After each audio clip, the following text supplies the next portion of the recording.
Η Αγία μας Εκκλησία, αγαπητοί μου, εόρτασε τη μνήμη της εορτής της Υψώσης του Αγίου Σταυρού, που μας υπενθυμίζει ένα ιστορικό γεγονός. Ο Μέγας Κωνσταντίνος είδε το σταυρό του των ουρανών με το εντού τον Ίκα. Νίκησε τους δωρολάτες αντιπάλους του και ίδρυσε την Βυζαντινή Αυτοκρατορία.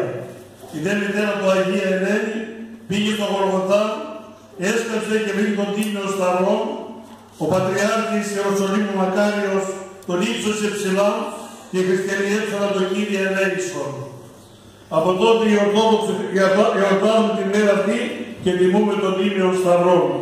Και όχι μόνο τότε, καθημερινώς καμιά ακολουθία δεν αρχίζει χωρίς σταυρό. Και οι χριστιανοί πρέπει να κάνουν σταυρό τους κανονικά. Από εκεί θα σε καταλάβω αν είσαι Ορθόδοξος. Ο σταυρός, αν το κάνεις με πίστη, κάνει θαύματα. Αυτό είναι το γνώρισμα των Ορθοδόξων. Οι χιλιαστές σταυρό δεν κάνουν. Πώς θα καταλάβεις κάποιον να είναι χιλιαστής? Πες του να κάνει το σταυρό του. Ο χιλιαστής το χέρι να τον κόβεις, σταυρό δεν κάνει. Σήμερα είναι Κυριακή μετά την ύψωση. Και τα αναγνώσματα που διαβάζονται είναι σχετικά με τον Τίμιο Σταυρό. Περί σταυρού ομιλεί και ο Απόστολος και το Ευαγγέλιο, από το οποίο θα πάρω μόνο 5 λέξεις να εξηγήσω. Είπε ο Χριστός, όσοι θέλει ο πίσω να ακολουθεί. Δηλαδή, όποιος θέλει να έρθει κοντά μου να με ακολουθήσει. Ο Χριστός ο Θεός είναι δημιουργός όλου του κόσμου. Ο ήλιος, η γη, η ξερά, τα νερά, οι πηγές, τα ποτάμια, οι θάλασσες, τα βουνά, τα δάση, οι κάλμοι, τα ζώα, τα πουλιά, όλα είναι δικά του δημιουργήματα. Μόνο αυτός ο μικροσκοπικός πλανήτης έχει αυτά τα αγαθά. Στο φεγγάρι νερό δεν έχει, οξυγόνο δεν έχει, καρποί δεν υπάρχουν, αγνή δεν βοσκάει, τίποτα. Όπως οι άρρωστοι στο νοσοκομείο, έτσι και οι αστροναύτες που πήγαν εκεί, είχαν μαζί τους μπουκάλες οξυγόνο για να αναπνέουν. Ω άνθρωπε, εδώ στη γη τα έχεις όλα και δεν σε ένα ευχαριστώ αχάριστε. Την μπουκιά έχεις στο στόμα και βλαστημά το Χριστό και την Παναγία. Αν μπορούσα, το είπα και προχθές, θα επέβαλα σε κάθε άκριο και βλάστημα μια τιμωρία. Αυτή τους ταιριάζει. Να τους βάλεις σε ένα διαστημόπλιο και τους πετάσεις στο φεγγάρι. Έτσι θα μάθουν αν υπάρχει Θεός. Ο Χριστός λοιπόν δημιούργησε τα πάντα. Και το πιο υπέροχο δημιούργημα που δείχνει τη σοφία και την αγαθότητα την παντοκρανία του είναι ο άνθρωπος. Ο άνθρωπος δεν φέρει από τα κτίνη. Δεν είναι όπως θέλει μερικοί από τον πίθηκο. Έχει τεράστια διαφορά. Τα ζώα περπατούν με τα 4, με το κεφάλι προς τα κάτω. Ο άνθρωπος βαδίζει όρθιος. Γιατί? Για να βλέπει ψηλά και να δοξάζει το Θεό. Για να θυμάται ότι η πατρίδα του είναι ο ουρανός. Η κυριότερη διαφορά του όμως βρίσκεται αλλού. Στον άνθρωπο ο Θεός έδωσε μυαλό. Μυαλό να σκέφτεται, να κρίνει, να φαντάζεται, να βρίσκει λύσεις, να ανακαλύπτει πράγματα καταπληκτικά.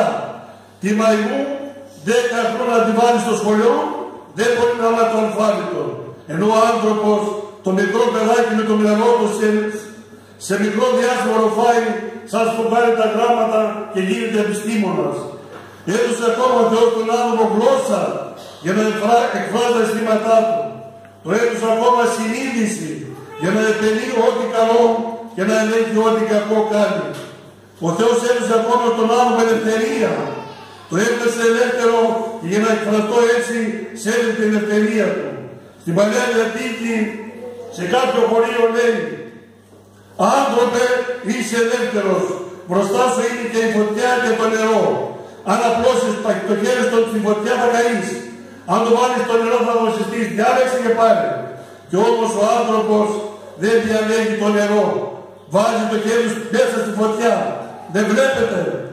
2 παγκόσμιοι πόλεμοι ως τώρα, φωτιά τρομερή. Τον θέλει ο Θεός τον πόλεμο? Όχι. Ο άνθρωπος άναψε αυτές τις ισολεύθερες φωτιές και είναι πάλι έτοιμο για νέα παγκόσμια φωτιά. Διαλέγει τη φωτιά. Φταίει ο Θεός? Όχι. Υπεύθυνος είναι ο άνθρωπος που κάνει κακή χρήση της ελευθερίας του. Όσοι θέλει ο πίσω ακολουθεί. Δεν χρειάζω κανένα λέει σήμερα το Ευαγγέλιο, στο Ευαγγέλιο Χριστός. Και ήταν πάντοτε συνεπής αυτό. Σε άλλο σημείο της Καινής Διαθήκης διαβάζω το εξής.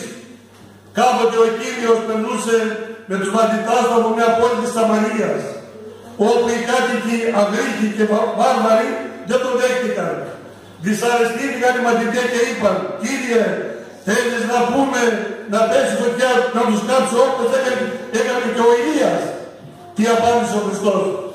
Μόνο το δαχτυλάκι του να κουνήσει μπορεί να κάνει στάχη τρικομένη. Δεν τον δέχτηκε, γιατί είναι όλο αγάπη και έλεος, αλλά είπε: «Ουκ είδατε ποιο πνεύματος έστει εμείς. Εγώ ήρθα όχι για να καταστρέψω, αλλά για να σώσω τον κόσμο. Μόνο τύρανοι και τυραννικά καθεστώτα πιέζουν τον άνθρωπο. Όσοι θέλει ο πίσω ακολουθεί». Θέλετε άλλο παράδειγμα? Κάποτε ο Χριστός δίδασκε σε συναγωγή της Καπερναού και είπε ένα λόγο της παράδεκτο. Τους είπε ότι εάν δεν φάνε το σώμα του και δεν πιούν το αίμα του, δεν θα έχουν μαζί τους ζωή. Δεν θα έχουν μέσα του ζωή. Οι ακροατές αντέδρασαν. Τι λόγος είναι αυτός? Ποιος μπορεί να τον ακούει? Δεν γίνονται αυτά τα πράγματα. Και εξαιτίας ότι έφυγαν τότε πολλοί από κοντά του, έμειναν μόνο οι 12 μαθητές. Αλλά ο Χριστός στάθηκε τώρα σε αυτούς και είπε: «Μη και εμείς θέλετε υπάρχει. Μήπως δεν και εσείς να φύγετε, είστε ελεύθεροι». Δεν κρατάει με τη βία κανέναν. Όσοι θέλουν ο πίσω ακολουθεί. Και το κήρυγμα του Χριστού περί ελευθερίας συνεχίζει διαμέσου των αιώνων η Αγία μας Εκκλησία. Όπου είναι ο Χριστός, εκεί είναι ελευθερία. Όπου είναι ο Χριστός, είναι σκλαβιά. Η Εκκλησία ίσον ελευθερία. Δεν ασκεί βία για να φέρει κοντά της.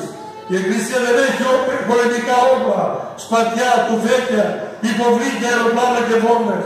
Πνευματικά είναι τα όπλα της. Ο λόγος του Θεού και ο Τίμιος Σταυρός. Με αυτά προχωρεί διαμέσου όλων των σκοτεινών περιόδων της ιστορίας. Σήμερα, αγαπητοί μου, οι άνθρωποι φεύγουν μακριά από τον Θεό, σαν εκείνους που απέκρουσαν τότε τα λόγια του παιδιστίας κοινωνίας. Λένε τώρα και αυτοί. Ποιος θα κάνει αυτά που λέει ο Χριστός? Σκληρός ο λόγος του. Δεν αφήνει το τσιγάρο ο καπνιστής, το ποτήριο ο αλκοολικός, το χαρτί ο παίκτης, τα 30 αργύρια ο πλεονέκτης, την πόλη και την παλακίδα ο σαλκολάτρης. Δεν αφήνουν τα πάθη τους. Προτιμούν αυτά παρά τον Χριστό. Μοιάζουν όπως είπε ο Άγιος Κοσμάς Μετανός σαν τα άλογα χαλίματα. Αν το άλογο σπάσει το χαλινάρι, πάει στον κρεμό. Και χαλινάρι στο τίμιο που κρατάει την ανθρωπότητα είναι η θρησκεία του Χριστού. Σήμερα οι άνθρωποι έσπασαν το χαλινάρι και νομίζουν ότι θα βρουν την ελευθεριά τους στη διασκέδαση και τη διαφθορά.